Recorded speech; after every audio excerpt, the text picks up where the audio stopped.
اللهم صل صلاة كاملة وسلم سلاما تاما على سيدنا محمد الذي تنحل به العقد وتنفرج به الكرب وتقضى به الحوائج وتنال به الرغائب وحسن الخواتيم ويستسقى الغمام بوجه الكريم وعلى آله وصحبه في كل لمحات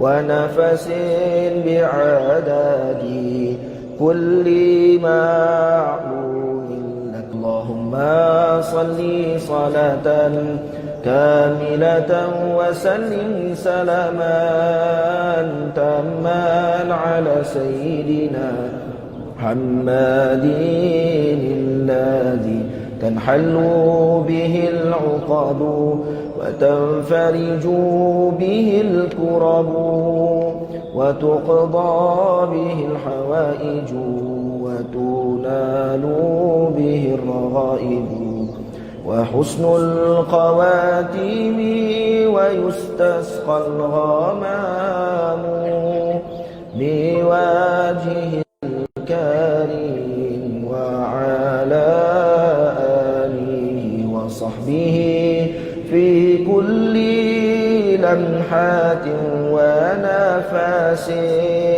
ونفس بعدد كل معلوم لك. اللهم صل صلاة كاملة وسلم سلاما تاما على سيدنا محمد الذي تنحل به العقد وتنفرج به الكرب وتقضى به الحوائج وتنال به الرغائب وحسن الخواتيم ويستسقى الغمام بوجه الكريم وعلى آله وصحبه في كل لمحات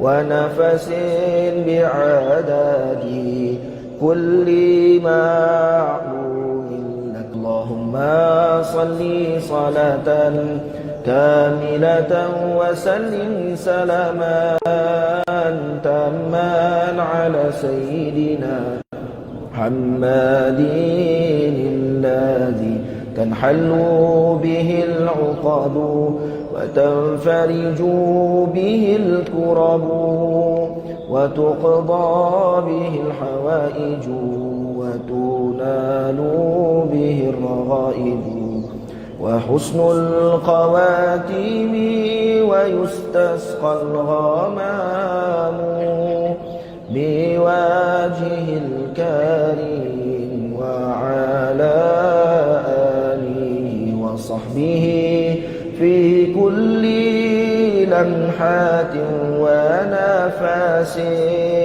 ونفس بعدد كل معلوم لك. اللهم صل صلاة كاملة وسلم سلاما تاما على سيدنا محمد الذي تنحل به العقد وتنفرج به الكرب وتقضى به الحوائج وتنال به الرغائب. سبحانك لا علم لنا إلا ما علمتنا إنك أنت العليم الحكيم ولا حول ولا قوة إلا بالله العلي العظيم.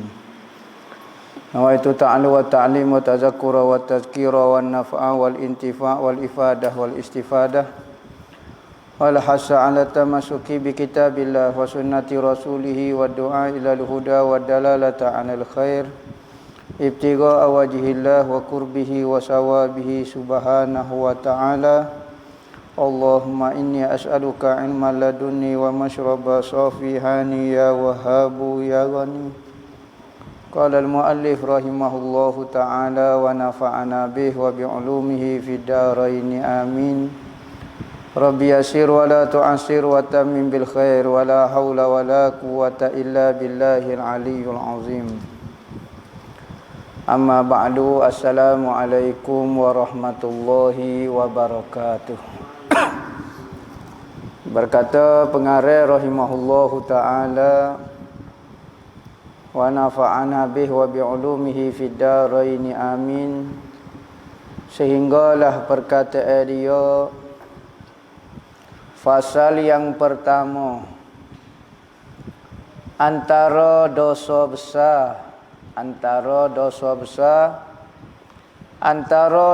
besar yang menjadi ke perempuan menderhakai suaminya. Derhaka ini hukum dia dosa besar. Dosa besar. Tahu mana dosa besar? Kerana dalam hadis sebut kata siapa dia buat benda ni dapat balasan dia. Ulama membahagi ke dosa, kita nak tahu mana dosa ni dosa kecil ataupun dosa besar. Kalau dosa besar ni ada ancaman khas bagi dia, maka derhaka kepada suami itu adalah dosa besar. Kerana ada ancaman kepada orang yang melakukan dia. Nah, hadis-hadis menyatakan balasan kepada isteri-isteri yang lawan kata suami kau menderhakai suami. Itu antara tanda dosa besar. Ada kata maksud dosa besar adalah dosa yang dikenakan hukum hudud, maka dosa itu dosa besar. Kalau benda tak kena hukum hudud, maka dosa itu dosa kecil. Ada kata dok, kadang-kadang dosa tu boleh jadi besar, kadang-kadang boleh jadi kecil. Contohnya mengumpat kepada alim ulama, orang alim kau gapo dia, maka dosa besar. Kalau mengumpat kepada orang biasa, jadi dosa kecil. Maka dosa besar, dosa kecil ni banyak ulama mentakrifkan dosa besar. Antaranya Al-Imam Az-Zahabi ada tulis satu kitab nama Al-Kabair, dosa-dosa besar. Dan Nabi pernah sebut mengenai dosa besar 8 benda, 9 benda yang menjadi dosa besar. Jadi ulama khilaf dari sudut dosa tu besar atau kecil. Tetapi bagi ahli sufi, semua kesilapan kita dengan Allah Ta'ala, semua itu dosa besar. Kerana kita bersalah dengan Allah.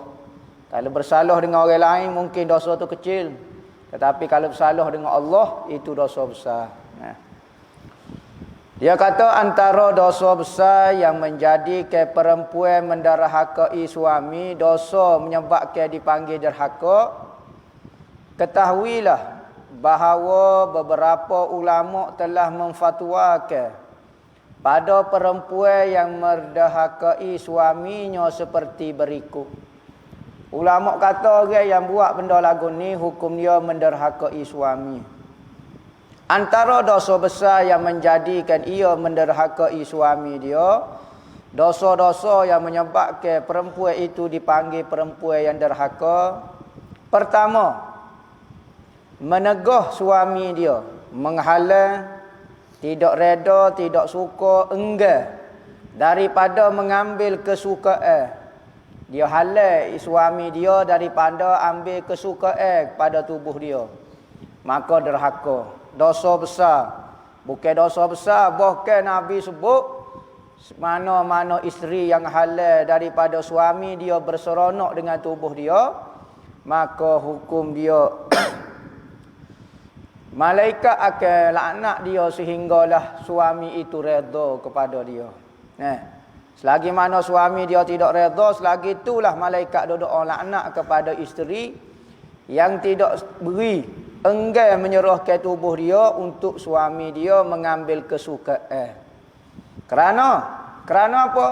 Kerana suami ketika mula-mula akad nikah dengan ayah dia dulu, apabila ayah dia menyerahkan anak perempuan dia kepada suami, maka suami bayar mas kahwin. Suami bayar mas kahwin. Maka bayar mas kahwin tu untuk balasan ke apa? Balasan dia adalah wajib bagi isteri menyerahkan tubuh dia. Maka suami bayar dengan mas kahwin. Sebab itulah wajib bagi isteri apabila suami kata awak, contohnya lah, awak pecak kain, wajib isteri kena pecak kain. Tapi kalau isteri kata kepada suami, abang, cuba pecak kain sekali, abang kata tak zee. Mampu malah. Tak apa. Dan tidak berdosa.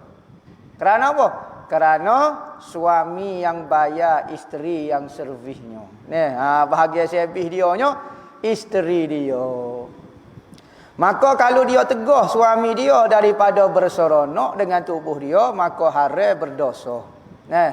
Kerana matlamat perkahwinan adalah nak guna, nak menyalurkan nafsu yang Allah Ta'ala beri kepada lelaki ataupun perempuan, kena pada matlamat dia. Maka kalau nikah isteri tak beri, tujuan apa dia menikah dengan demo? Ambo bayar mas kahwin kerana awak janji akan taat dan serah diri awak kepada saya. Tiba-tiba tak serah, mas kahwin ambil dah. Hukum dia berdosa besar. Hukum dia malaikat laknat perempuan yang menikah tetapi tak serah tubuh dia kepada suami dia. Sama ada diwati atau lainnya, ataupun minta isteri suami tu minta nak setubuh, tak sih apa malah tak ada muklah berapa dia tak boleh. Bahkan Nabi pun sebut dalam hadis berkali-kali belakang ni ada sebut, katanya Nabi, seorang perempuan mestilah sanggup apa dia melayan suami dia sekalipun di atas belakang untuk. Katanya tok laki dia kata, sini pun jadi. Atas belakang uta, dok tengah naik uta. Kalau kita dok tengah naik kereta, dah lagi. Katanya tok laki sini tak boleh bes gas dak. Kena ikut perintah. Ni kalau nak jadi isteri yang solehah. Kuat nafsunya. Dak, suami dengan isteri ni tidak ada aurat dah.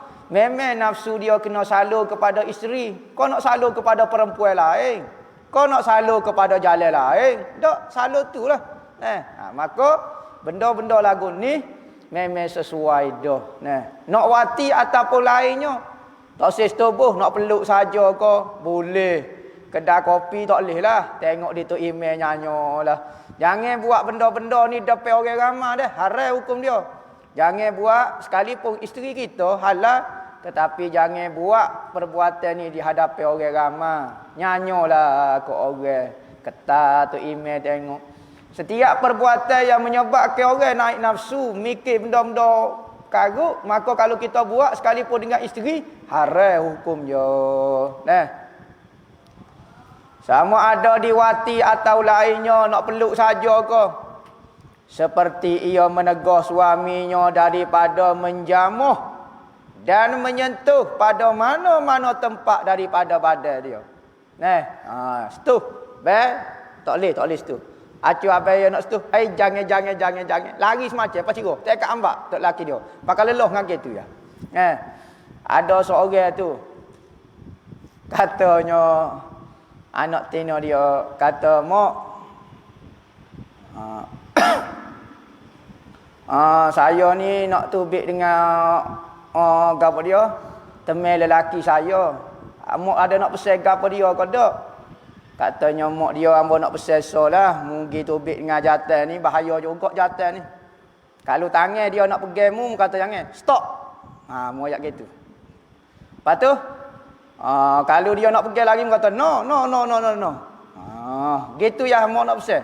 Jangan dia pegang mu kata gitu. Maka gilah dia. Gitu. Maka gawe dia pun nak pegang tangan dia. Dia kata no. Lepas tu nak pegang sekali-kali. Stop. No stop. No stop. No stop. Jadi no stop jadi pula. Kita orang-orang kampung. Jadi tak boleh. Suami kita nak pegang tangan kita, nak pegang gapo dia hok di tubuh kita, maka kita kena rela. Jangan awak tak gelisah. Kecuali ada uzur nah. Kecuali ada sebab, ada uzur, maka dimaafkan oleh syarak. Dan isteri suami pun tak boleh juga. Kalau hok tengah uzur ko gapo dia ataupun isteri tu sakit ko, maka jangan dok minta pelik-pelik lah. Isteri tengah uzur pun nak juga tak boleh Maka kalau tidak ada sebagai uzur, wajib dia menyerahkan tubuh dia untuk disentuh ataupun disetubuh. Tu bagi perempuan. Kalau dia tanpa sebab gapo-gapo dia tidak rela suami dia menyentuh dia, maka hukum dia berdosa. Bukan kata sekadar berdosa, bahkan gugur nafkah dia. Dipanggil nusyuz. Apa maksud nusyuz? Perbuatan dosa seorang isteri kepada suami bukan sekadar dosa menyebabkan gugur nafkah. Ada perbuatan ni berdosa saja, tapi gugur nafkah tidak. Masih tetap suami kena beri nafkah kepada dia. Tetapi ada perbuatan dahlah berdosa dan gugur nafkah. Apa maksud gugur nafkah? Makan dan minum pada hari itu tak wajib suami beri. Lapar dia, ikut dia. Pandai-pandai cari. Esok kalau dia minta maaf pula, okey, barulah esok baru boleh makan. Pakaian dan tempat tinggal, pakaian tahun ni, musim ni tak ada pakaian sebab demo deraka dah sekali. Masalah suami nak beli tu suku pasar, tapi tak ada hak dah isteri nak minta sebab dia pernah berderhaka kepada suami. Kedua, ia keluar daripada rumah tanpa keizinan suami dia. Keluar daripada rumah tanpa keizinan suami. Suami duduk rumah, tiba-tiba dia keluar daripada rumah. Ataupun suami tak ada rumah, dia tubik pergi maidin, dia tubik pergi derak, dia tubik pergi mana, tak minta izin suami, maka berdosa keluar daripada rumah. Dan tidak dapat izin daripada suami, lebih-lebih lagi ketika suami berada di rumah. Tubik nak pergi derak kau tu, derak kau ni, maka kalau suami kata awak tak usah tubik, jangan dok tekellah suami. Oh, abang tak wi saya tubik gini. Tak ada hak suami itu menahan isteri daripada keluar rumah. Masalah nak pujuk lagi suami tak apa, tetapi ada hak suami menghalang isteri daripada keluar daripada rumah. Kerana matlamat isteri duduk dalam rumah. Apa faedah kata dia hidup derak kok neraka. Maka Islam menetapkan tugas isteri kena duduk di rumah. Suami ada, suami tak ada, suku pasar. Sama ada suami itu hadir ataupun ghaib. Sama ada suami itu berada di rumah ataupun tak ada rumah. Misalnya suami dia kerja luar, maka dia kata suami hamba tak ada pun rumah pun. Hamba nak tubik kata-kata boleh. Jangan, wajib kena minta izin. Kerana apa? Kerana awak ni sekarang isteri orang. Segala maruah awak gapo dia di bawah tanggungjawab suami. Maka kena jaga maruah suami. Kalau isteri keluar daripada rumah, kadang-kadang suami tak ada di rumah, maka orang tengok, bini dia tubik. Suami dia tak cara kok. Maka maruah suami berada di perangai dan kelakuan isteri. Maka kena jaga. Sekalipun tutup aurat kau gapo dia apa semua, maka tak boleh keluar kecuali suami izin. Patu izin lagu mana? Tengok pula izin ni ada dua, izin am dan izin khas. Izin am ni benda hak umum. Misalnya kita minta izin dengan suami kita, kata nak pergi ambil anak sekolah pukul 1 pagi. 1 pagi pula. Pukul 1 tengah hari. Maka pergi ambil anak sekolah, kena minta tiap-tiap hari. Tak, kita minta sekali, kita royak dah tiap-tiap hari. Moga pukul 1 tu saya kena keluar sebab nak ambil anak sekolah. Maka cukup sekali saja minta izin. Izin khas pula benda yang jarang-jarang berlaku. Misalnya kita nak pergi maidin, kita nak pergi jumpa orang, kita nak pergi ziarah orang, maka hak tu kena minta izin khas. Setiap kali nak keluar kena minta izin. Minta izin. Kecuali kita suka isteri suami kita tu akan izin kepada kita, kalau kita minta izin pun dia akan izin, maka hak tu tidak berdosa. Tetapi kalau kita tidak tahu suami hamba suka kodok hamba tubik ni, suami hamba reda kodok maka lagu tu kena minta izin, wajib hukum dia. Atau keluar kepada majlis zikir, tak boleh juga. Hamba ni pengikut tarikah, maka apabila tarikah hamba nak pergi berzikir lah, kena minta izin suami. Kalau suami kata bola duk berzikir dan mau jadi wali dah, bola duk berzikirnya, nak pergi juga tak boleh hukum dia. Kalau dia pergi hukum dia haram. Kerana apa? Kerana berzikir ni sunat, tetapi taat kepada suami itu wajib. Tetapi biasa benda hak wajib ni benda payah dibuat oleh perempuan. Benda hak sunat-sunat ni aktiviti luar rajin benar dia. Jadi ketua muslimat lah, jadi ketua pemudi lah, jadi begoni lah, aktif di luar tapi dalam rumah malah. Kecek dengan suami pun sambil-sambil lagu tu ya. Kecek dengan orang masya-Allah, ramahnya lah. Tapi dengan suami kecek kasar. Malah basuh pinggan, malah buat aktiviti dalam rumah, aktiviti luar rumah, aktifnya lah. Bertukar. Kerja hak wajib dia tinggal, hak sunat dia terkekal pula. Lainlah kalau rumah dia tu beres belakang dah, dia pun nak buat aktiviti di luar dan suami dia rela, tak apa, tak ada masalah. Ataupun dalam rumah kubah hanya, tapi suami dia kata tak apa, saya minat kubah. Kubah lagi kubah, ambil sapuh buh dalam rumah pula. Saya minat sungguh. Awak gilah duduk luar, duduklah buat aktiviti gapo-gapo. Tak apa, suami dia minat. Suami dia beranak dalam sapuh misalnya contohnya. Atau kepada majlis mempelajari ilmu yang bukan fardu ain.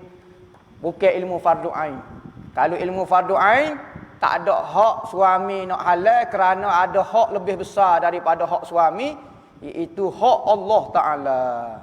Maka wajib atas setiap orang Islam memenuhi, buat apa yang Tuhan suruh. Ngaji ilmu fardu ain, ngaji fiqh, ngaji tauhid, ngaji tasawuf. Sekalipun suami dia marah, dia daripada keluar. Tapi kalau lah ni tak payah keluar dah dengan melalui live YouTube lagu ni, tak payah keluar dah. Tapi kalau terpaksa kena keluar, maka tak ada hak suami. Kalau suami tak rela sekalipun dia supah setara mana pun, maka isteri boleh keluar dan tidak berdosa. Bahkan suami hak halal tu pula jadi kau berdosa. Kecuali suami pandai mengajar ilmu fardu ain. Dia mau tanyalah soalan gapo-gapo kamu boleh jawab belaka, maka tak perlu lagi keluar nak ngaji dengan orang lain.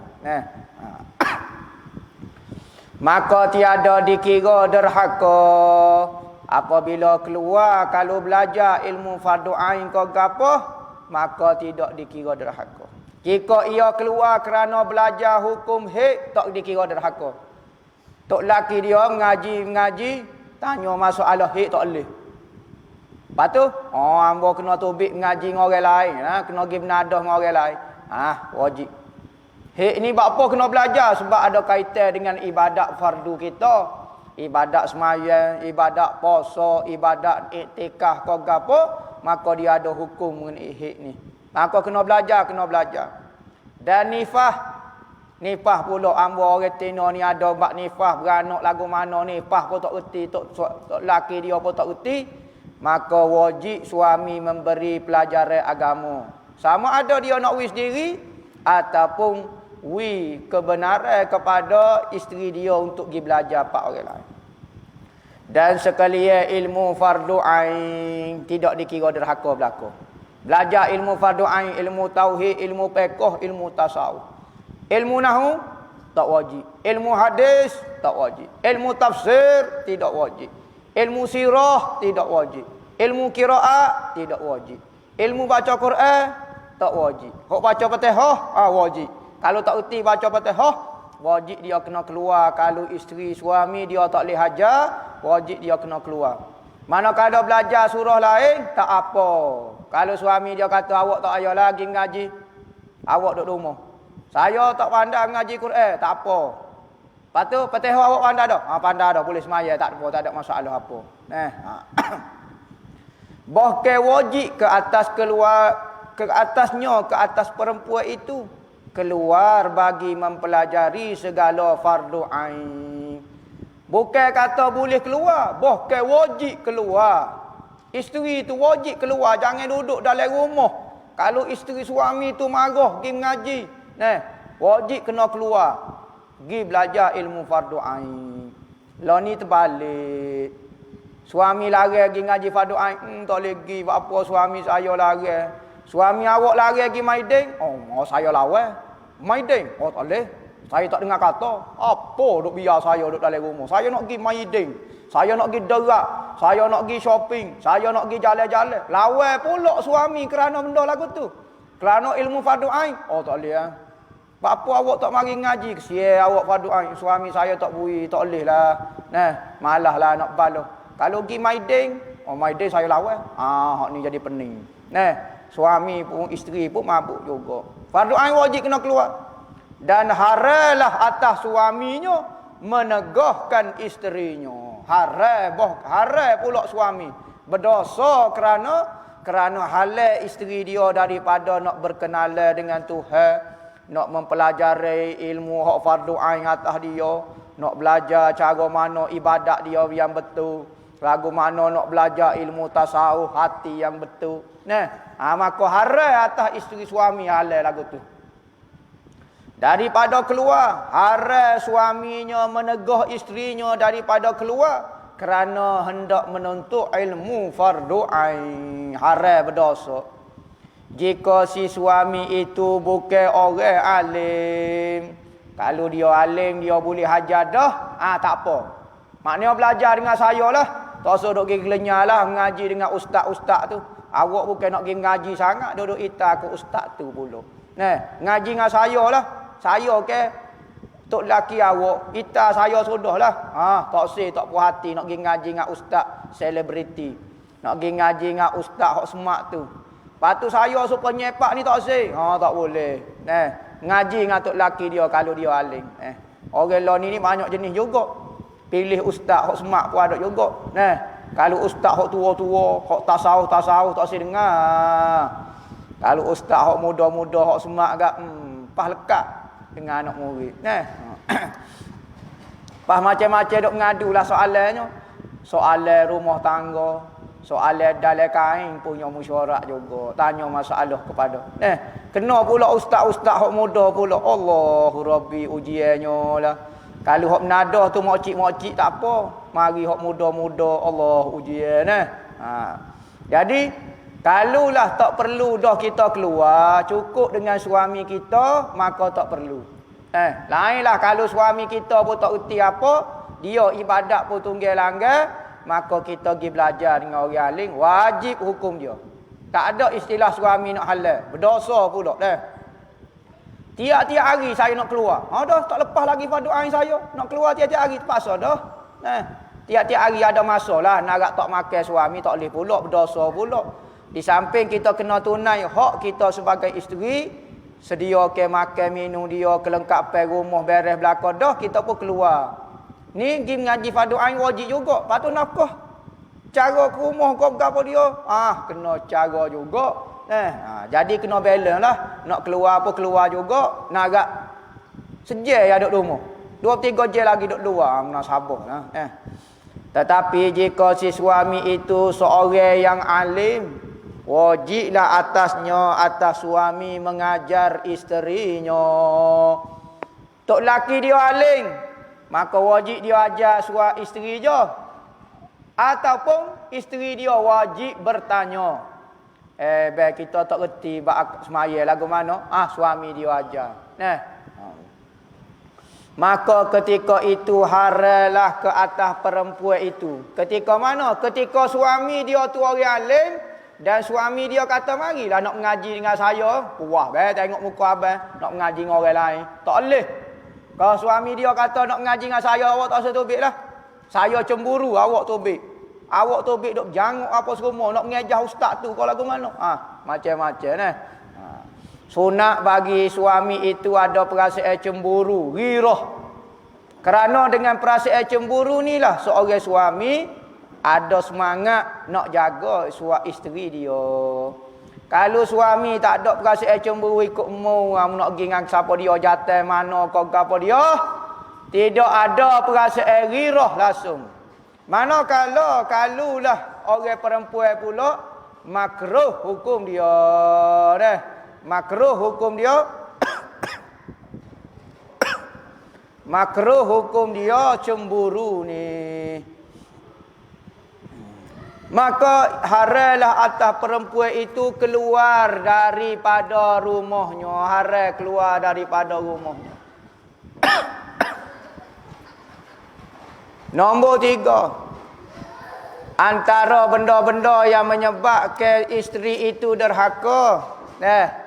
Satu, menegahkan suami daripada mengambil kesedapan. Kedua, keluar daripada rumah. Ketiganya, enggan berpindah bersama suaminya. Katanya tok laki dia, awak marilah rumah saya. Tok laki dia kata mari rumah, ajak mari rumah. Tak saya mari nak duduk rumah tok tua dia, nak duduk rumah dia. Kita sewa, kita beli dah rumah, marilah duduk dengan saya. Tak saya, saya tak saya nak duduk dengan mak ayah saya lagi Tak saya duduk dengan abang. Maka derhakalah isteri dengan sebab lagu tu. Kepak je menyelok pintu ketika suaminya hendak masuk kepadanya. Selok pintu. Suami nak masuk dalam biliknya, selok pintu dah pula. Tekan molek beyo. Acu nak masuk dalam bilik, peraknya tutup pintu. Nyo koci dah pula. Tak cakap panggil lah kawan tu. Tak cakap wak miau, miau. Gagu dinding pun tak dengar juga. Maka hukum dia berdosa. Kerana apa? Selok pintu ni tidak benar ke diri dia. Tak tu? Dia tak izin dah tu. Jangan duk selok pintu. Kena open air semacam. Pintu ni ada makna dua. Ada makna pintu sungguh-sungguh. Ada makna pintu lain. Jangan halal daripada ni. Nama kiacu nak masuk, perok selok pintu. Jangan. Nyanyalah kok kawan tu. Baru duk berlatih silap apa semua. Tak jadi apa. Tak boleh nak bersilap. Kelima. Meminta cerai. Yakni meminta tolak. Berdosa dia. Minta tolak. Berdosa hukum dia. Cik Abel dia molek dah. Orang bertanggungjawab dah. Wi makan dah, nafkah zahir pun bui, pitih pun bui, nafkah batin pun bui, tiba-tiba minta cerai tanpa sebab-sebab yang tertentu. Maka hukum dia berdosa. Hak inilah cerai yang Allah Ta'ala marah. Nabi kata, abghadul halali indallah at-talaq. Benda halal tetapi Tuhan tidak suka, maka perceraian. Kat orang Tino ni, setengah tu orang Tino ni jahat. Lagu mana jahat dia? Okey, dia nikah. Apabila dia nikah, dia minta dengan lelaki itu mas kahwin yang mahal-mahal. 30,000, 40,000. Maka apabila menikah, setubuh 2-3 kali, dia pun rasa sedap, hak Tino pun rasa sedap, hak jantan rasa sedap. Tanpa sebab apa dia minta cerai. Ni cerai hak zalim ni. Cerai awak nyanyo kepada lelaki. Dolar pitih 30,000 dia ambil dah. Setubuh dah be. 3 kali. Jadilah be. Pas kawan tu, saya nak minta cerai. Saya salah ke apa dia? Saya nak minta cerai. Saya ada masalah ke apa dia dengan awak? Saya nak minta cerai. Maka sebab itulah kuasa cerai itu berada di suami. Kerana apa? Kalau isteri ada kuasa cerai, maka sukalah isteri. Boleh mah kahwin lagi. Boleh nak cerai. Nak tukar jantan mana? Boleh tahan nak tukar dia. Boleh pitih lagi. Boleh. Sebab tu kuasa cerai berada di suami. Saya tak saya cerai awak. Apa sebab Tiba-tiba dia merayu, dia pergi oyak ke orang ni, laga apa mengadu, akhir kali cerai. Maka hukum dia berdosa. Kerana menganyai orang. Wak nyanyo ke orang. Mana kalau bercerai dengan sebab tertentu. Seperti suami tu jahat. Suami tu sepak dia, jet dia, tumbuk kau siku balik kau tok guru silap pula tu.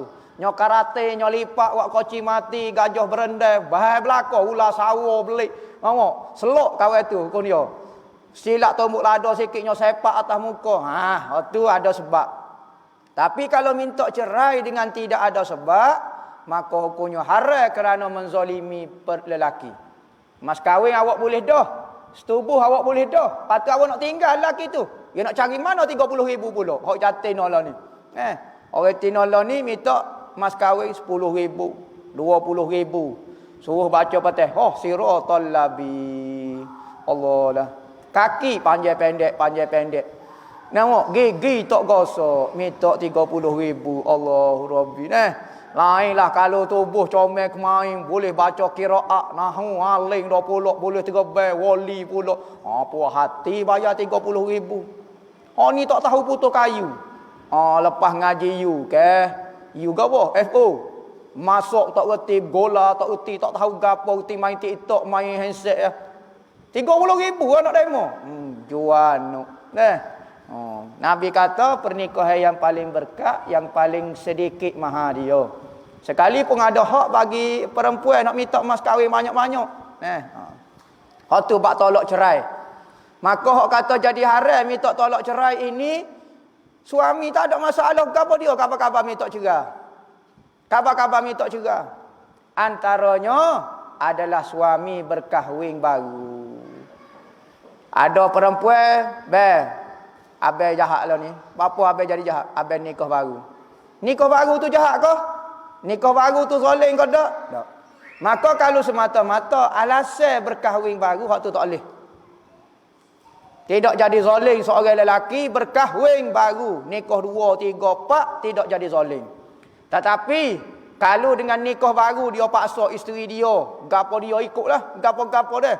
Main perasaan brainwash isteri dia sampai jadi tekan nak bunuh diri lah gapo dia, suruh salah dengan isteri muda lah, suruh gini, suruh gapo dia. Hak tu bab lain pula. Tapi semata-mata berkahwin itu tidak ada alasan untuk isteri minta cerai. Kerana berkahwin baru itu adalah sunnah Nabi. Kalulah kita kata berkahwin itu, nikah baru itu adalah zalim, Nabi lah bapak zalimnya. Dah Nabi nikah berapa? Maka Nabi tak pernah ajar menzalimi perempuan. Nabi nikah ramai tapi Nabi tak pernah buat khianat ke orang. Maka kalau seorang lelaki boleh nikah ramai dan tidak menzalimi perempuan, nafkah dia bui molek, zahir batin dia bui molek, giliran bui molek dah, kecek pun lemah lembut dah, pandai jaga hati isteri, maka tak ada alasan semata-mata awak berkahwin baru jadi jahat. Tok Qadi tanya, dia pukul ke awak? Tak pukul. Lepas tu dia ada curi duit awak ke tak? Tak curi. Lepas tu apa awak nak cerai ni? Sebab dia nikah 2. Lepas tu nikah 2. Dia ada malam-malam dia tak mari tidur ngamba. Dah nikah 2, dia kena bagi 2 lah, kena faham lah. Maka tak ada alasan seorang perempuan dan dikira berdosa juga kalau dia minta cerai dengan sebab alasan itu semata-mata. Tapi kalau kerana apabila nokok nikah 2 dia tak win nafkah, dia jadi sesuai dengan tanggungjawab dia, hak tu bab lain. Bukan bab perkahwinan semata-mata dah. Keenamnya bermasa muka sesudah bersihnya. Sudah bersihnya daripada haid dan nifas. Orang ketika haid dan nifas, perempuan perangai dia biasa berubah. Kita kena faham orang jatuh, kena faham perangai orang tino. Apabila dia mari kota, maka dia panggil hormon dia tak betul. Maka dia akan berubah, perasaan dia cepat sensitif, cepat berubah. Kerana apa? Kerana dia tengah sakit. Period ini, keluar haid ataupun nifas, dia sakit. Nak tobik, kena hak seguguk pula gak, hak sakit ketika haid, lagi-lagilah berubah. Maka muka dia masa dia jadi cepat marah, cepat terasa tu standard dia dah.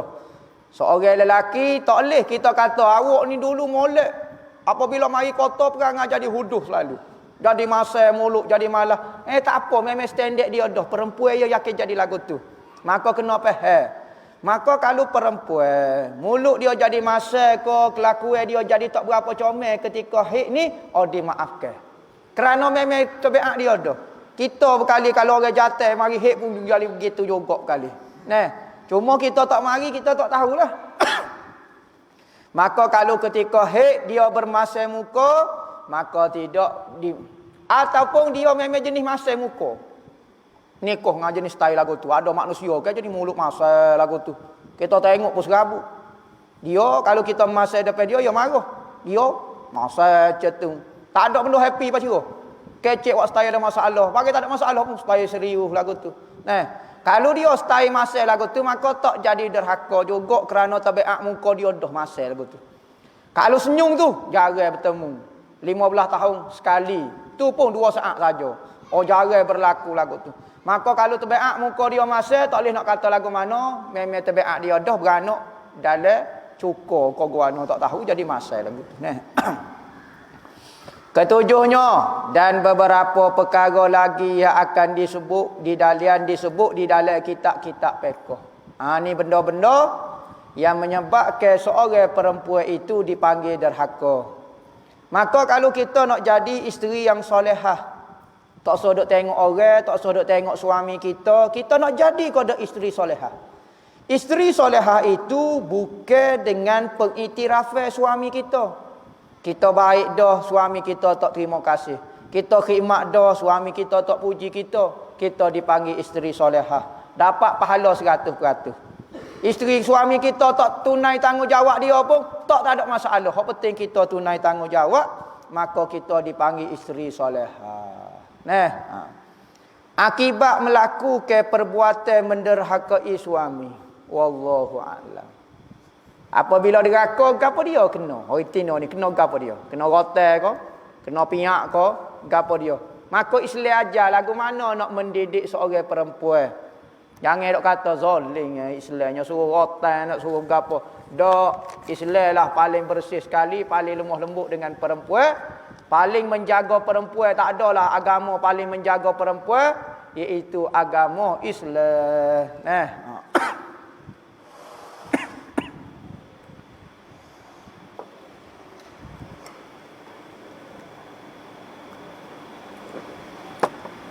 Ustaz, apa hukum menolak perkataan Nabi yang tidak berkaitan dengan perkara usul? Seperti hadis Nabi kelebihan habatus sauda mengobat segala penyakit kecuali mati, dengan mengatakan habatus sauda tak boleh merawat COVID dan lain-lain. Apa hukum dia? Gini. Masalah perkataan Nabi ini haram kita tolak gapo dia jika benda itu hadis itu sahih dan mutawatir. Hak tu menjadi akidah. Kalau hadis sahih peringkat ahad, wajib juga kita terima. Tetapi tidaklah sampai peringkat akidah. Manakala hadis hak tak apa peringkat tu, maka boleh kita terima dan kita tolak. Nah, maka hadis habatus sauda ini duduk di darjah gapo dia. Kalau hadis sahih mutawatir tak boleh, dia akan ganggu akidah. Tapi kalau hadis tidak sampai peringkat hadis sahih, maka boleh kita tolak. Nah, atas dasar dia hanya zanniyah saja Nabi kata. Kita skor saja Nabi kata. Nah, pasti tidak. Jadi semua hak berkait dengan hukum lagu itulah. Perkataan Nabi kalau peringkat mutawatir tak boleh nak tolak. Kalau peringkat sahih ahad wajib kena terima. Nah, kalau mutawatir jadi kopo nak tolaknya. Apa hukum pelomba Islam, pelomba motosikal untuk pasukan antarabangsa yang ditajuk oleh company Arab? Gini, masalah dia pelomba tu, dia pelomba lah. Company Arab tu tajuk tu hak tu salahnya. Sumber kalau kita yakin sumber daripada sumber Arab, jual Arab, maka tak boleh. Muamalah dengan orang yang bermuamalah dengan benda haram, orang jual Arab kau apa dia boleh kau tak kita muamalah dengan dia. Jangan kita yakin hak dia beri tu pitih daripada sumber beli Arab. Tetapi kalau dia kata dia ni ada nego Arab pun ada, jual kuih pun ada, maka boleh kita muamalah dengan niat hak dia beri duit kepada kita ataupun sponsor tu daripada sumber hak halal, yang jual kuih dia tu. Nampak? Jadi kalau yakin Arab sepenuhnya, duit dia memang duit Arab, hukum dia haram, kita ambil sponsor tu. Manakala kalau tidak yakin, hukum dia makruh. Nah, hukum dia makruh. Pengikut Ahbas ini adakah sesat Ustaz? Adakah dah ada di kat Malaysia? Ahbas ni tidak sesat. Siapa dia pula kata Ahbas ni sesat pulaknya? Ahbas ni kumpulan akidah Ahlussunnah wal Jamaah. Dia ada di Malaysia, ada. Berlama Ahbas ini. Dia Ahlussunnah wal Jamaah, dia tidak sesat. Biasa orang kata Ahbas sesat ni, biasanya lah Wahabi. Kerana Ahbas ni sangat kuat menentang Wahabi. Maka Wahabi akan kata kumpulan yang sesat mentakfir ke orang adalah kumpulan Ahbas. Masalah kumpulan dia tu kerah, kau apa dia tu suku pasar tapi dia tidak sesat. Antara ibu kandung dan ibu akak, hok mana lebih? Ibu akak duk cara kat hamba daripada kecil pas besar. Ibu kandung ni baru jumpa. Hok mana lebih afdal? Tentu dah ibu kandung. Kerana dia melahirkan kita. Masalah jaga kita ni, ibu akak, tu kelebihan dia. Tapi tak boleh nak lawan lah ibu kandung. Tapi kita ni ada perasaan. Kena jaga dua-dua lah. Ibu akak kita pun daripada kecil dia jaga kita. Pahala dia banyak juga. Ibu kandung pun pahala dia dengan sebab tu juga. Maka pandai-pandai jagalah. Maka istilah akak-akak ni tidak ada dalam Islam. Kalau dia tak menyusu kita, maka haram kita jumpa dengan dia, setuh dengan dia kau apa, dia hukum perempuan ajnabi. Ni masalahnya. Sekalipun dia pegang kita daripada kecil, tapi dia tidak menyusu kita. Dia kena menyusu. Dalam Islam, tak ada istilah ibu akak, hanya ada ibu susu. Sebab tu kalau kita nak pegang budak, kita kena nyusu. Bini kita nyusulah, kita menyusu. Tak jadi apa. Bini kita menyusu, maka dia jadi anak akak, anak susu kita. Maka jadi macam keluarga kita dah. Setu tak patai semaya. Jadi akak ni bahasa Allah. Akak nikah tak apa. Ibu akak, adik akak, kakak akak tak boleh ikut dia. Kita semaya maghrib jadi imam. Lepas tu naik rakaat kedua baru perasa ada taik cicuk. Lebih kuas jeka dengan ibu jari kaki kanan. Apabila sujud taik cicuk tu mungkin setuh dengan pakaian di rakaat kedua. Baru perasa. Maka hamba pun kesok lah kok biral. Tak siwi kena. Maka adakah semaya hamba tu batal. Kita tak yakin kain kita setuh dengan taik cicuk kau apa dia. Apabila kita pindah. Maka benda tidak yakin tidak membatalkan sembahyang. Keduanya, tahi cicak ni ada khilaf. Ada ulama kata, dimaafkan ma'fu anhum atas nama umum balwa. Benda ni payah nak jaga. Betul sapuh naik pun ada sapuh, ada puluk, kabar-kabar payah. Maka ada ulama menyatakan, tahi cicak ni masuk dalam kategori umum balwa. Tak silap dalam kitab Majmu' Salasah Rasail, kitab Jawi tu ada sebut benda ni. Bagaimana nak hilangkan perasaan suka sesama jenis? Pada waktu sedang terlanjur betul-betul menyesal. Lepas tu buat pula mohon lagu mana ni? Nak hilangkan perasaan suka sama jenis. Ajar suka lawan jenis. Nampak? Jangan duk tengok sama jenis. Kalau kita jenis suka ke orang. Ada orang kata suka sesama jenis ini normal juga. Kadang-kadang seorang lelaki terpikat dengan seorang lelaki kalau body dia comel. Jadi normal benda lagu tu. Cuma kena sedar. Semua sama ada suka kepada lelaki ataupun perempuan kena khabar. Hak ni benda haram, tak boleh nak buat lah. Tak boleh nak koyak, tak boleh nak gapo dia lah. Cari sumber dia. Hanya saja cara halal perempuan saja. Kalau lelaki mesti suka perempuan. Kalau perempuan mesti suka lelaki. Ada perempuan suka sama perempuan pun ada. Perempuan ni comel. Ambil. Buat gawe dia pula. Sama-sama perempuan. Bukan kata lelaki sama lelaki. Normal kau tak perasaan. Normal kadang-kadang. Sebab manusia suka kepada benda comel. Maka ada benda tu kita tahu. Islam mengharamkan benda lagu ni. Maka tak boleh. Kena kawal lah. Kalau boleh, jangan duduk dengan orang jatuh. Duduk dengan orang tino. Bukan duduk orang tino. Maknanya kembali ke normal. Kalau boleh, nikah.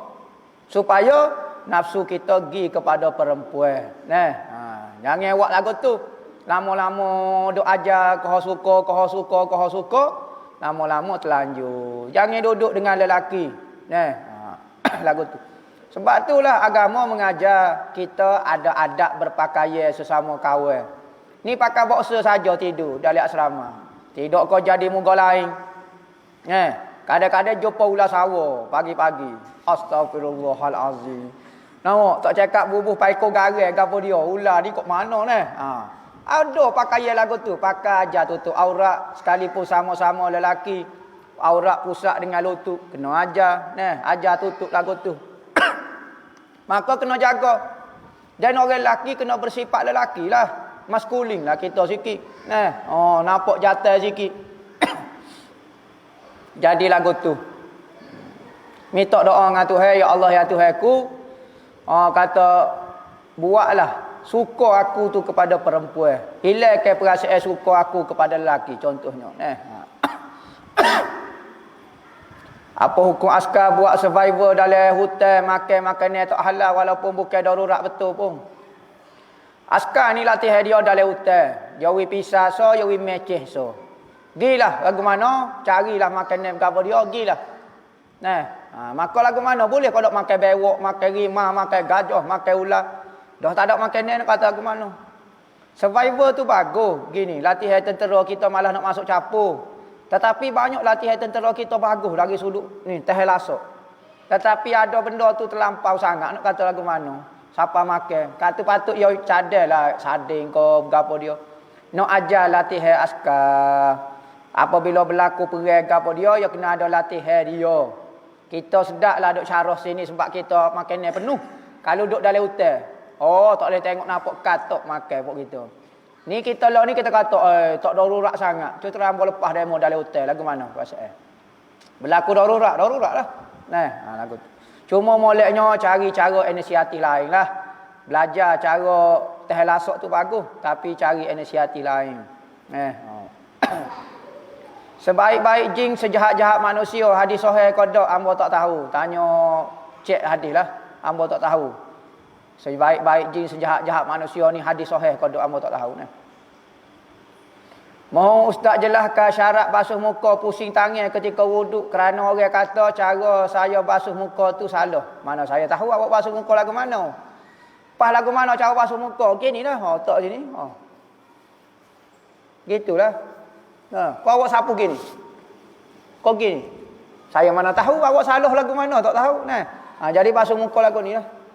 Basuh muka ke telinga, papai tekuk apa semua putar gitu. Nak putar kok ni pun boleh belakang lah, ikutlah asal bahagia ya awak. Yang penting tu masuk dalam kategori basuh muka betul. Tu masuk muka. Yang penting kata di kawasan muka. Ustaz belajar silat umur berapa? Allahu akbar, tak payahlah tahunya.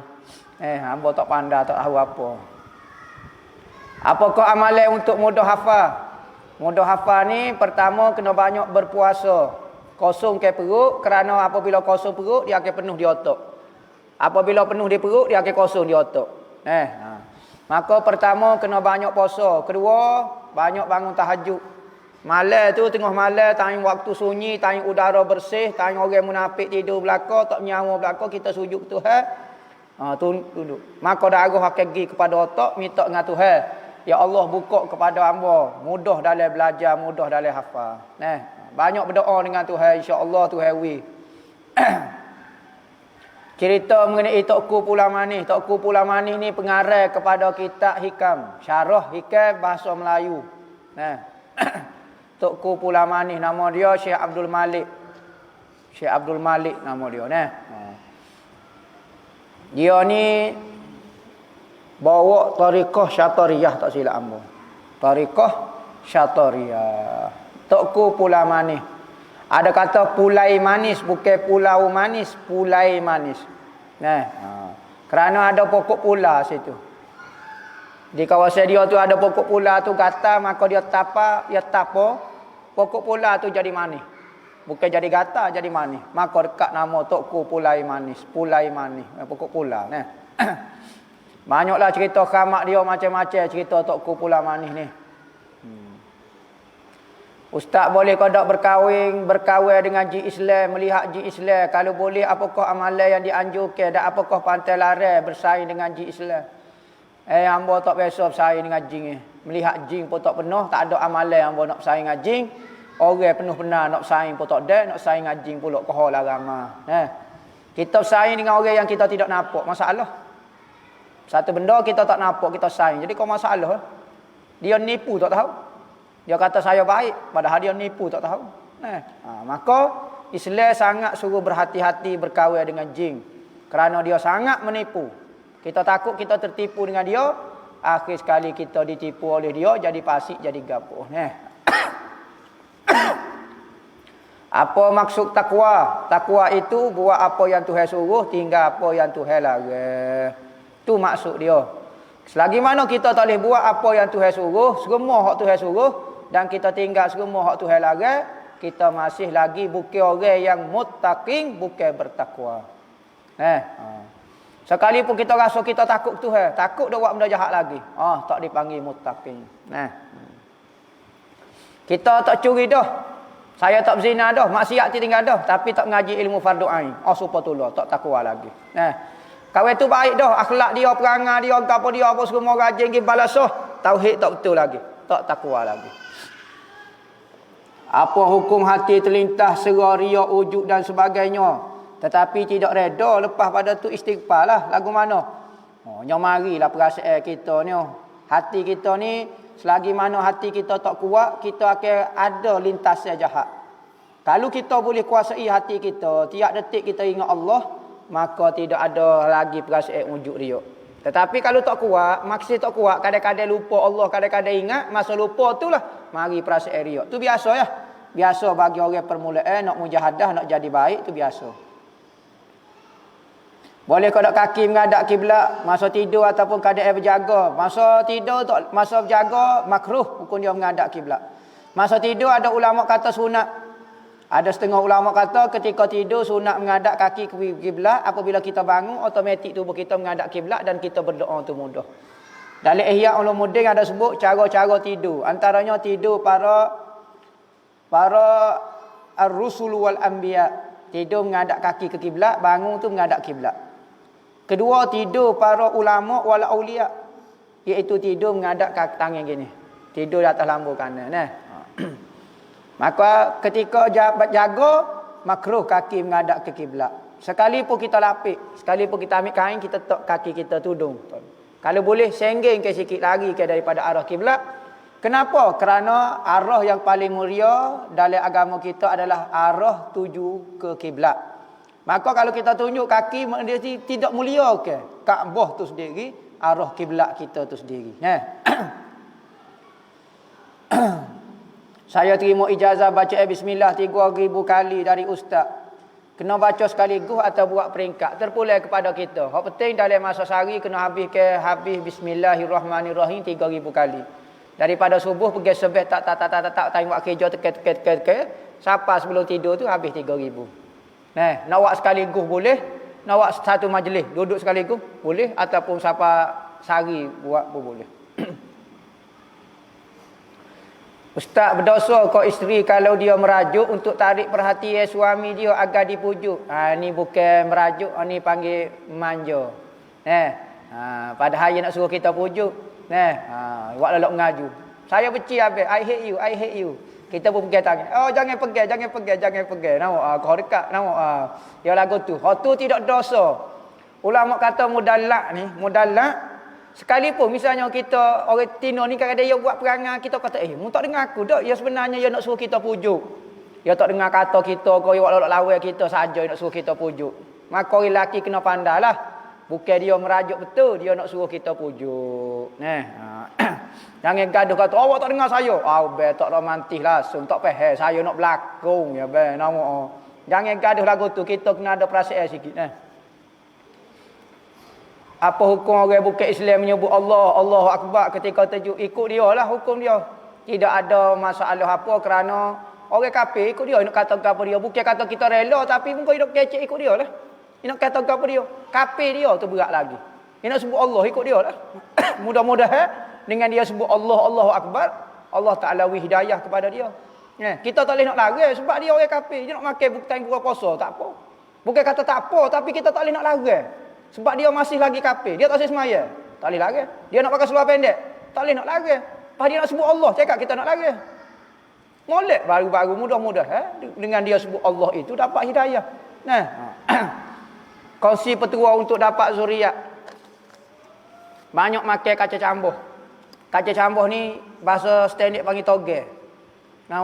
Macam kalau toge tu makanlah buat sayur buat apa. Kalau tak asyik makan toge, makan kaca hijau. Kau tolong Kaca hijau ni kita buat bubu, makan bubu. Insya-Allah subuh.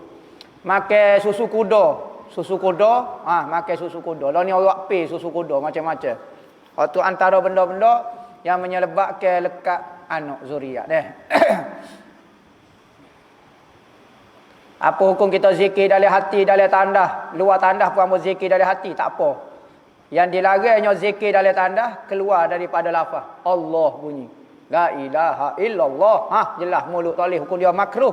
Bukan haram, makruh. Tetapi kalau dari hati Allah, Allah maksud dari tandah pun Allah, tak ada masalah. Bahkan molek lagi. Sunat zikir setiap masa. Nabi itu menzikir Allah Ta'ala yazkurullaha fi kulli ahyanin pada setiap waktu. Lagu mana? Zikir dari hati. Boleh kau letak nama anak seperti nama malaikat. Contohnya Mikail, Israfil, Munkar, Nakir, Raqib, Atid. Nama Malik Ridwan, Malik Zabaniyah. Boleh kau sunat kita letak nama peringkat pertama, nama yang disebut kepada Allah. Abdullah, Abdul Rahman, Abdul Rahim, Abdul Ghafur. Itu peringkat pertama. Kedua, nama-nama Nabi. Muhammad, Idris, Ibrahim, Zulkifli, nama-nama Nabi. Ketiga, nama malaikat boleh. Mikail, Israfil, Israel, jaga dia buat. Munkar, Nakir, nama Munkar, nama Muhammad Munkar, nama dia. Nama apa? Jaga orang nama lagu tu. Nama tapi Mikail ni ramah. Tak apa, boleh, tak ada masalah apa. Tidak jadi makruh, tak ada masalah. Boleh kodok mengamal ilmu batin persilatan. Boleh kodok, boleh kalau tidak ada sebagai kalau tidak ada campur benda-benda yang dilaranglah. Contohnya menggunakan perkhidmatan jin. Nama, maka tak boleh. Kalau tak guna perkhidmatan jin, kita guna tenaga dalam saja. Tenaga hak kita Allah kau, tu tak ada masalah. Semua benda tu jin belaka dak. Tak semua benda tu pakai jin. Ambo naik motor tak pakai jin pun boleh gerak motor. Ni siap benda tu pakai jin pacira. Apa hukum mematuhi peraturan sekolah? Sudah. Asalnya mematuhi peraturan sekolah ni harus. Tetapi kalaulah kita tidak mematuhi aturan itu menyebabkan sekolah kita jadi kacau bila. Tak boleh nak kawal, tak ada undang-undang, maka haram kita langgar peraturan itu. Supaya peraturan yang ditetapkan oleh kerajaan asalnya harus munggah bukti manusia, okey, hak lawan Allah dengan Nabi Muhammad ya tak bolehnya. Tetapi kalau peraturan itu menyebabkan kacau bila, menyebabkan negara jadi penuh. Contohnya kita naik kereta tak lampu merah, lampu hijau tak tahu kat mana. Jadi bahaya orang pula, maka haram. Wajib kena ikut peraturan. Kerana apa? Menyebabkan kacau bila di jalan raya, menyebabkan aksiden, maka haram kita langgar, wajib kena patuh. Apa hukum kita kumpul koleksi, simpanan mainan, contohnya atromeng. Saya besar dah minat atromeng lagi. Tak boleh hukum dia. Kalau benda tu berpatung kau apa dia, maka tak boleh hukum dia haram. Kecuali untuk budak-budak saja. Lainlah kita ada anak saudara, kau apa dia ada budak-budak, kau apa dia mari rumah, kau apa dia, kita simpan untuk permainan budak tak apa. Tapi untuk kita tak boleh lah. Jangan buat style Amerika. Nak style gegeli, gege boy apa dia beli anak patung besar. Tak usah lah, tak usah buat style Amerika, style Korea lah. Tak usah duk belilah patung-patung lagu tu. Tak nampak muka sepenyepak pun. Tak usah lah buat style gege pun pakai beruai, tak payah. Orang kita ni banyak ngikut bagi tak tahu alik-alik berjatuh. Jadi patung-patung lagu tu tak payahlah kecuali kita ada anak lain. Saya nak tanya betul kau dak mimpi banyak kali menandakan benda tu akan berlaku. Saya tak tahu jugalah mimpi banyak kali tu. Mungkin awak terbawa sangat perasaan hingga bawa mimpi benda tu. Macam mana nak qada solat yang tertinggal sebelum ni? Adakah kena solat 5 waktu atau boleh niat qada seumur hidup atau boleh niat qada seumur hidup? Lagu mana? Boleh. Kena semaya qada lah. Berapa kali awak tinggal subuh? 100 kali. 100 kali awak kena semaya subuh. Ganti hok dulu-dulu. Jangan kata maya sekali ni seumur hidup. Belana tabah lagu tu. Rezeki itu perlu dicari atau tidak jika ia telah ditetapkan? Rezeki kena cari. Masalah Tuhan tetap tu tahu dah. Tetapi dengan kita cari rezeki itu pun Tuhan tetap dah. Berarti kalau kita duduk saja pun duduk saja. Kalau kita pergi cari rezeki dapat pahala sunat cari rezeki. Misalnya kita cari rezeki daripada pagi pak petang tak boleh rezeki. Boleh pahala dah. Sekurang-kurangnya boleh pahala kita cari rezeki yang halal. Kita duduk saja, mari piti, tak cari rezeki pun tak boleh pahala. Rezeki tu mari betul-betul free gitu ya, maka tak boleh pahala. Maka kita nak cari rezeki, kau nak cari pahala dalam hidup ni. Berusaha dalam kebaikan, insya-Allah segala usaha kebaikan itu akan dapat pahala. Sekalipun sudah ditulis oleh Allah Taala rezeki cuma mana, tapi kita berusaha cari rezeki yang halal, tentu dah dapat pahala di sisi Tuhan. Nah, bukan kata kita tidak yakin dengan rezeki Tuhan. Tak, Tuhan yakin. Dan hamba bergerak ni pun rezeki Tuhan dah, takdir Tuhan dah. Nah. Boleh kodok wanita haid baca wirid yang ada ayat Quran dengan niat zikir boleh. Ya ada wirid-wirid dia baca ayat Quran tetapi dia niat zikir hukum dia boleh. Nah. Jika orang baru mengangkat hadas besar tiba-tiba tengok benda ada menghalang air di tubuh dia. Pas lagu mana semaya dia ke apa dia? Okey, dia wajib kena mandi semula, perata. Mandi sini maknanya perata hak tepat tidak rata saat ni kena perata habis rumah, patu qada semaya hak dia semaya dengan nak mandi itu. Ustaz terangkan sedikit sifat ma'ani dan ma'nawiyah. Ma'ani makna dia sifat ma'ani lah, sifat yang ada. Kudrat, iradah, ilmu, hayat, sama, basok, kalam. Kalam deh, bukan kalam, kalam. Maka hak ni sifat ma'ani. Sifat ma'nawiyah pula keadaan dia. Apabila kuasa ada pada zat Allah, maka keadaan Tuhan berkuasa. Keadaan berkuasa tu sifat ma'nawiyah. Berkuasa itu, kuasa itu adalah sifat ma'ani. Kuasa capu zat Tuhan, maka jadilah keadaan zat Tuhan berkuasa. Hak tu. Hala kaunihi itu sifat ma'nawiyah. Kiahlah kemampuan mendengar capu zat Tuhan, jadi keadaan Tuhan boleh mendengar. Hak tu ma'nawiyah. Ustaz, kenapa kita tolak tauhid 3? Ada lecturer saya kata kalau tauhid 3 ni menguatkan lagi tauhid sifat 20. Boleh pada ustaz terangkan kenapa kena tolak tauhid 3? Ulama ada sebut dah jawapan mengenai tolak tauhid 3 ni kerana banyak berlaku kesilapan. Rojoklah kitab tu panjang lebar. Tauhid 3 pertama tauhid rububiyah, uluhiyah, asma wa sifat. Tauhid rububiyah ni nak kata Tuhan yang mentadbir, Tuhan yang berlaku. Maka tauhid ni nak mengatakan orang kafir pun ada tauhid juga. Orang kafir percaya Tuhan yang mencipta langit, maka dia ada tauhid rububiyah. Maka dia kafir pun jala, tauhid pun jala. Pening. Dia musyrikin, dia kafir musyrikin. Dalam masa yang sama dia juga ada bertauhid. Tauhid dan musyrik dalam satu masa. Mengarut lagu ni. Maka kalau tauhid, kalau musyrik. Tak dia musyrik tapi dia tauhid juga, tauhid rububiyah. Salah. Tauhid uluhiyah pula, tauhid Tuhan yang dipuja, Tuhan yang disembah. Tauhid lagu ni nak menolak ke orang bertawasul. Maka orang bertawasul jadi kafir kerana dia tidak puja Tuhan, dia tidak sembah Tuhan, dia tidak minta dengan Tuhan. Maka sebenarnya tauhid uluhiyah nak mengkafirkan orang yang bertawasul dengan Tuhan. Tujuan dia. Maka ditolak juga sebab tawasul ini tidak jadi kafir. Ketiganya tauhid asma wa sifat. Asma wa sifat ni dia nak kata ayat mutasyabihat tu ayat zahir. Nak kata Tuhan ada tangan, semua tu sifat Tuhan berlaku. Maka dia masuk dalam kategori tauhid asma dan sifat. Maka kita kata ayat ni ayat mutasyabihat dak masuk dalam ayat asma dan sifat Tuhan. Tuhan ada tangan, ada kaki, duduk atas harah, penuh jahanam lebu habis. Dan tauhid 3 ni bukan tauhid salah sama sekali.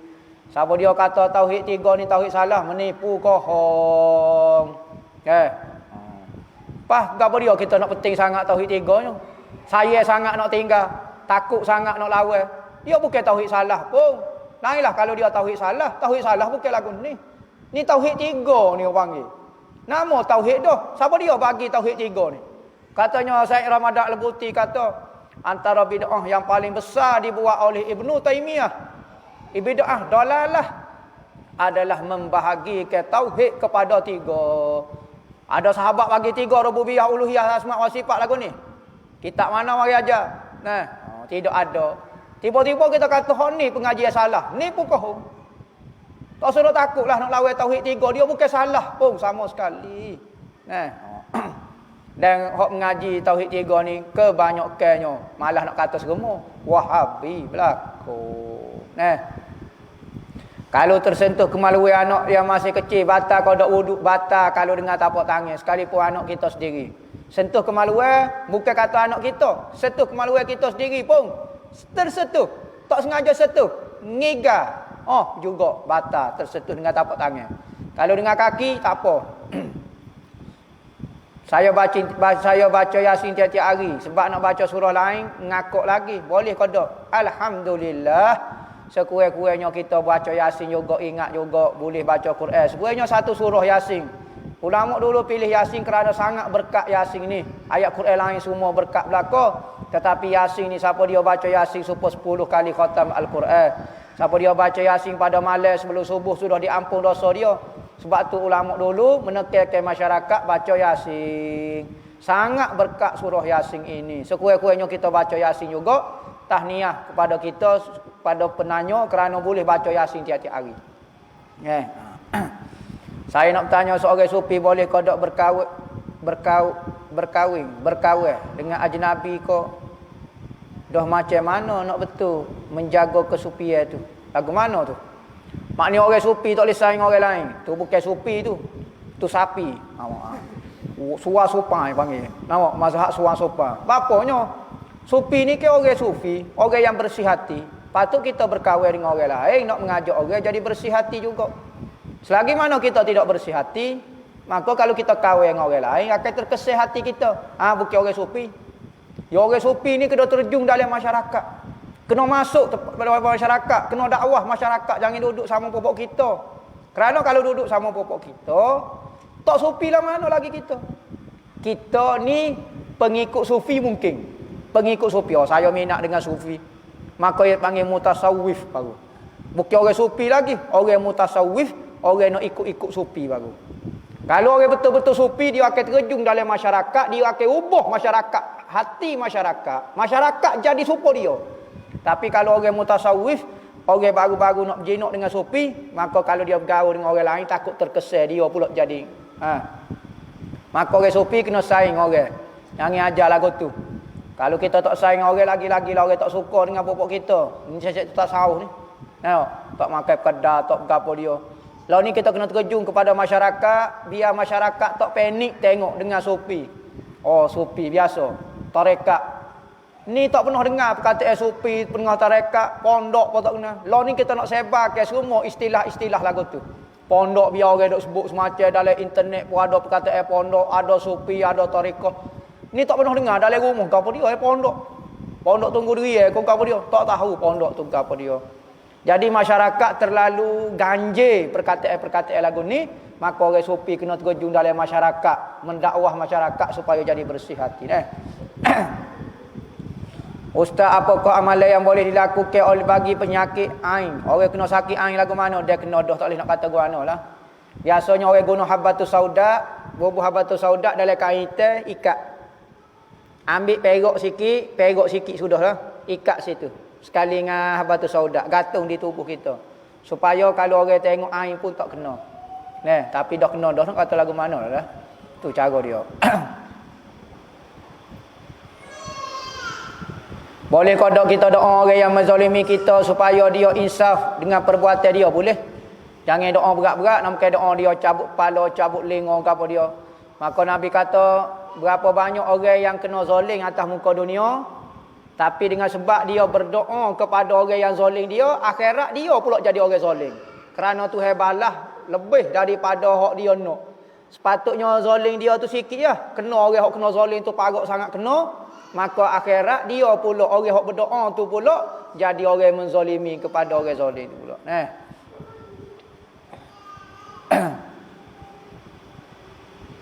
Apakah ustaz untuk ibadat kita diterima? Apakah paling minimum atau sekurang-kurang kenal kita akan Tuhan yang bernama Allah? Lagu mana kenal standard lah. Berarti kita kenal ada beza di antara Tuhan dengan makhluk sebagaimana kita ngaji dalam ilmu usuluddin. Hak tu paling kurang sah dah akidah kita, maka diterima dah amalan kita. Paling kurang lagu tu lah ngaji sifat 20. Biar faham jelas molek okey beres. Hukum seorang peniaga restoran Islam buka Buka kedai we makan kat orang Bukit Islam bulan Ramadan, bersubahak kodok ya, bersubahak maksiat. Sekali pun orang kafir muka dia pun makan ikut dia boleh kafir, tapi kita jangan we makan ke dia kerana bersubahak we makan tidak menghormati bulan orang Islam, bulan Ramadan. Ustaz, macam mana nak tahu tempoh darah ke gurai keluar? Sudah, tempoh darah ke gurai. Kita kalau gugur, tubik darah tu darah nifas dah tu. Darah nifas. Selepas daripada gugur budak, darah stokor, kau apa dia daging sekepal, kau tubik tu, maka tubik darah lepas tu dipanggil darah nifas. Darah nifas standard dia paling lama 60 hari, 60 malam, standard dia 40 hari. Lah ni dalam 35 hari boleh dah. Paling sedikit adalah 1 titik tak. Okey, beres. Istighosah ustaz sebut dulu lebih kurang bunyi untuk wali masa hidup dia boleh tolong kita. Bila dah mati gak, boleh tolong kita lah sebab tak payah makan minum. Ramai yang kecil ustaz lagu mana. Hamba royak dulu untuk wali masa dia hidup dia kena makan, dia kena minum, tanggungjawab sebagai suami, dia kena cara kau tok laki kau bini dia. Dia cara kau anak dia ada pondok, kena cara ke pondok dia. Tapi apabila dia mati tak ada dah tanggungjawab tu. Maka dia lebih bebas. Maknanya orang mati lebih bebas kerana tidak ada tanggungjawab dah. Tu maksud dia. Bukan kata apabila dia tidak makan, tidak minum, dia nak makan minum pun tak boleh dah. So kau nak tolong kita, bukan maksud lagu tu. Nak royak kata seorang wali tu lebih bebas berada di alam dia, di alam barzah lah berbanding dengan atas muka dunia sebab dia banyak benda kena cara. Tu lagu tu. Demo nak percaya tak percaya, wali boleh tolong kita terpulang kepada demo. Cuma wali secara umum wajib kena beriman sebab dalam Al-Quran banyak menyebutkan cerita wali, cerita Ashabul Kahfi wali, cerita Nabi cerita Siti Maryam wali, cerita apa dia lagi orang hok mati 100 tahun tu wali, cerita apa dia lagi Ashabul Kahfi, cerita Zulkarnain wali, Luqmanul Hakim wali. Maka siapa dia engkar wali secara umumnya jadi kafir. Orang lah ni kecek supaya tak percaya langsung wali. Orang kecek buat wali, buat kan sukuh lalu. Mana ada wali, kah. Tapi ngakah lagu tu.